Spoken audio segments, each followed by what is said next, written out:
I love that. And also, there's been a lot of news this week about the CBA negotiations and just how tough it's been. And I'm just curious what is most important to you. Is it playing in the WNBA in 2026, or is it getting everything that you want in a new CBA? I mean, there's both. I mean, everybody wants to play, but all of us want to play at what we should be compensated for. So we're just going to continue to negotiate. And negotiation is not easy. I talk to my team all the time. When I negotiate deals or anything I do, I mean, it's negotiation. You go back and forth until we come to a common ground of what we both can go for. So I'm just going to continue to be a voice and do whatever I can as a young voice that knows that I do have a platform in this. I think it is very, very important right now, of course. But we do all want to play basketball, but at the same time, we do want to be compensated for what we. 4 to 5 times salary increase. Let that sink in for a second. The WNBA has put an offer on the table that would quadruple, potentially quintuple, player salaries in year one of the new CBA. And Angel Reese just said that's not enough. She wants to negotiate further because they deserve to be compensated fairly. Now, I need you to think about something. Name me one industry, one profession, one job anywhere in America where employees get a 400% raise and respond with, "But we deserve more." I'll wait. Because in any other business, if your boss walked in tomorrow and said, "We're multiplying your salary by 5, you'd be signing that contract before the ink dried. But this isn't about the money being offered. It's about leverage. And the WNBA players believe they have it because of Unrivaled. That 3-on-3 league that just wrapped up its championship game on TNT. The same league that players have been calling sustainable, calling the future, calling their bargaining chip in CBA negotiations. So let's talk about those championship ratings. Because if Unrivaled is supposed to be the leverage that gets WNBA players everything they want, those numbers better be impressive. No buts. No buts. Speaking of no buts, how about no buts sitting down watching the Unrivaled championship game? Woo! To say that the game dropped in ratings from last year. Oof. All the while, Paramount just bought Warner Brothers. Uh-oh. Rumors of TNT Sports being abolished. This is not working out, folks. Unrivaled championship. Mist versus Phantom on TNT. Big old TNT. 230,000 total viewers. Yikes. 80,000. 230,000 viewers. The Unrivaled championship game on TNT, a major cable network with massive distribution, pulled in 232,000 total viewers. In the 18 to 49 demographic that advertisers actually pay for, the number that determines whether a property is commercially viable, they got 80,000 people. Let me give you some context for how catastrophic those numbers are. AEW Dynamite, a wrestling show that critics constantly claim is dying, tripled Unrivaled's audience with 650,000 viewers. A show called Southern Charm on Bravo got 580,000. Sistas on BET, which I'll admit I've never heard of until I looked at these ratings, pulled 700,000 viewers. But here's where it gets truly embarrassing. Big Bang Theory reruns on Nick at Night beat the Unrivaled championship by nearly 2-1. We're talking about a sitcom that ended 5 years ago, airing on a network designed for children, and it's doubling your championship game's audience. Friends reruns on the same network got 359,000 viewers. Even Guy Fieri's Flavortown on Food Network crushed Unrivaled with 588,000 viewers. Think about what that means. More people would rather watch someone eat a burger in slow motion than watch what's supposedly the future of women's professional basketball. In that cherished 18 to 49 ad demographic, 80,000 viewers, 230,000 viewers total. Let's just take a quick look at what whipped its ass, shall we? How about AEW Dynamite? 650,000 viewers.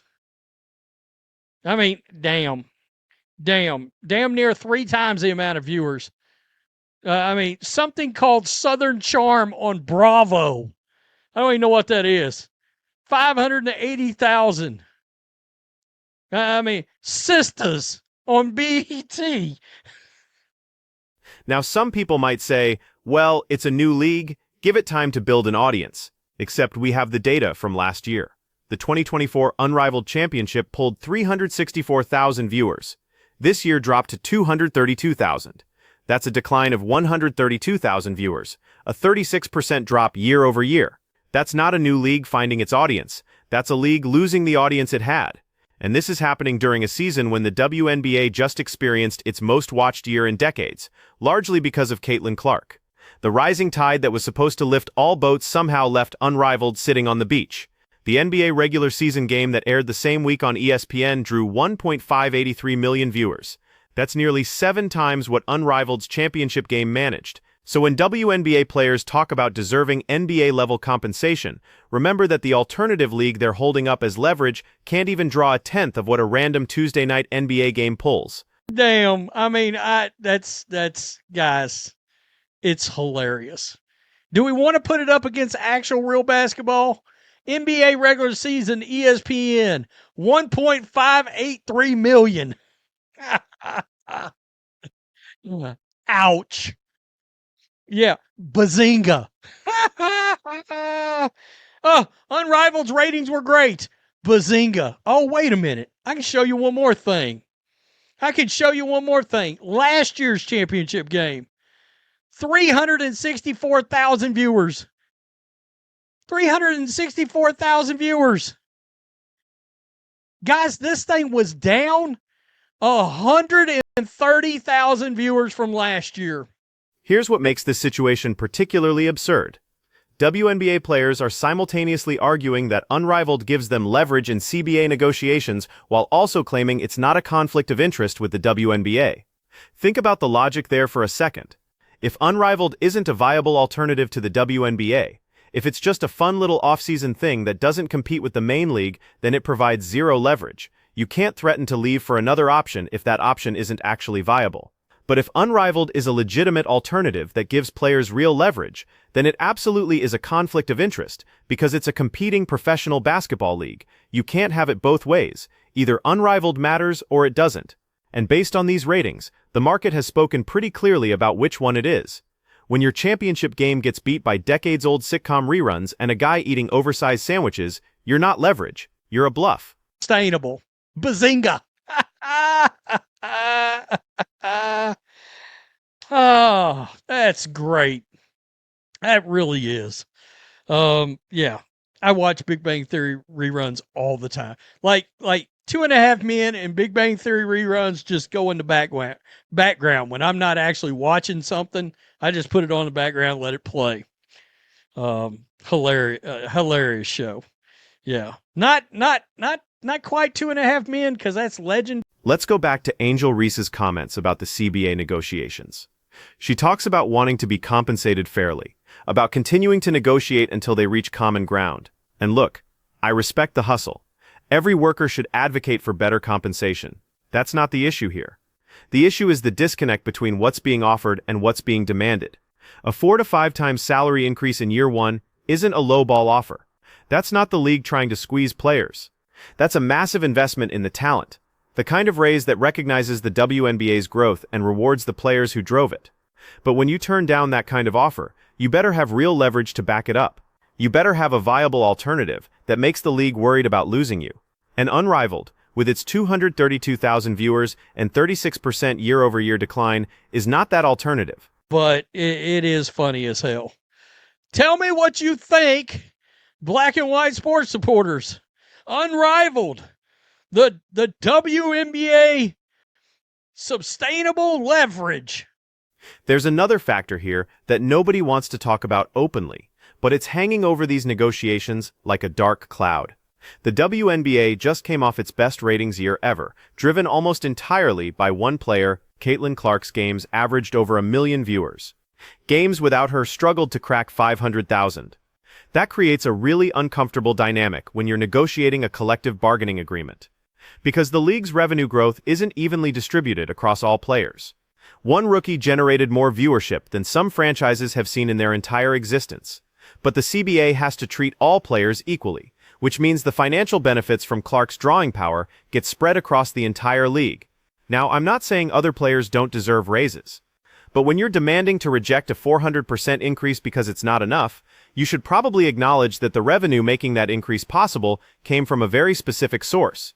And that source is the same player who got relentlessly criticized, whose fans got called racist, whose success got downplayed as privilege all season long. The cognitive dissonance is staggering. You can't spend a year diminishing someone's impact and then turn around and demand a massive raise funded by the revenue that impact generated. Well, you can, but it makes the "we deserve this" argument a lot harder to swallow. Here's what this all comes down to. The WNBA is at a crossroads, and these CBA negotiations will determine which direction it goes. The league can either build on last year's momentum with a deal that significantly increases player compensation while maintaining financial sustainability, or it can overreach based on inflated leverage and risk a work stoppage that destroys the goodwill the sport just built. The 4 to 5 times salary increase being offered represents a genuine acknowledgement of the league's growth. It's not a token gesture, it's a substantial investment that would put WNBA salaries in a completely different stratosphere than they've ever been. For context, the current maximum salary is around $240,000. Multiply that by 5, and you're looking at $1.2 million for top players. That's life-changing money, and it's on the table right now. But some players want more, and they're pointing to Unrivaled as proof they have options. Except Unrivaled's championship game just got demolished in the ratings by Big Bang Theory reruns. That's not a viable alternative. That's not sustainable leverage. That's a league that lost 36% of its already tiny audience in 1 year, while airing on a major cable network. The hard truth is this: professional sports leagues live and die by television ratings. Advertisers pay based on viewership. Networks negotiate rights deals based on audience size. Sponsors invest based on exposure. And when your championship game draws 232,000 viewers, you're not building a sustainable business model. You're burning through investor money while hoping the numbers eventually improve. Paramount just acquired Warner Bros. Discovery, and there are already rumors that TNT Sports might get restructured or eliminated entirely. If that happens, where does Unrivaled go? What network is going to pay for broadcast rights to a league that can't outdraw Food Network programming? Because I guarantee you the investors who funded Unrivaled didn't sign up to lose money indefinitely, while the league figures out how to attract viewers. This is why the CBA negotiations matter so much. The WNBA has real momentum right now, real growth, real revenue increases that justify significant raises for players. But if players overplay their hand, if they demand more than the financial reality supports based on leverage that doesn't actually exist, they risk everything. A work stoppage in 2026 would be catastrophic. It would waste all the momentum from Caitlin Clark's rookie season. It would give casual fans who just started watching a reason to stop caring. It would hand ammunition to critics who claim the WNBA isn't commercially viable. And it would do all of that based on the false premise that players have a legitimate alternative in Unrivaled, when the ratings prove they absolutely do not. Angel Reese talks about negotiation being a back-and-forth process until both sides find common ground. She's right about that. But finding common ground requires both sides to be realistic about their position. And right now, pointing to a league that drew 232,000 viewers for its championship as evidence of leverage isn't realistic. It's delusional. The WNBA players deserve better compensation. They deserve to share in the league's growth. They deserve to benefit from the increased attention and revenue. And the league has acknowledged that by offering a 4 to 5 times salary increase right out of the gate, that's not disrespect. That's not lowballing. That's a serious offer that reflects serious growth. But if players reject that because they think Unrivaled gives them leverage, they're making a catastrophic miscalculation. You can't negotiate from a position of strength when your supposed alternative is getting crushed by sitcom reruns. You can't demand NBA-level compensation when your backup plan draws a fraction of what a random NBA regular season game gets. The market has spoken. Unrivaled's ratings tell us everything we need to know about its viability as a leverage point, and what they tell us is that it's not one. It's a nice off-season opportunity for players to make some extra money and stay in shape, but it's not a sustainable alternative to the WNBA, and it's certainly not the bargaining chip that's going to force the league to go beyond an already historic salary increase. So here's my question for you. If you were negotiating this CBA, would you accept a 400% raise, or would you hold out for more based on Unrivaled's leverage? Because from where I'm sitting, turning down a 4 to 5 times salary increase because Big Bang Theory reruns beat your alternative league's championship game seems like a pretty terrible negotiating strategy. Let me know what you think in the comments, and if you found this breakdown valuable, hit that subscribe button because we're going to be covering every development in these CBA negotiations as they happen.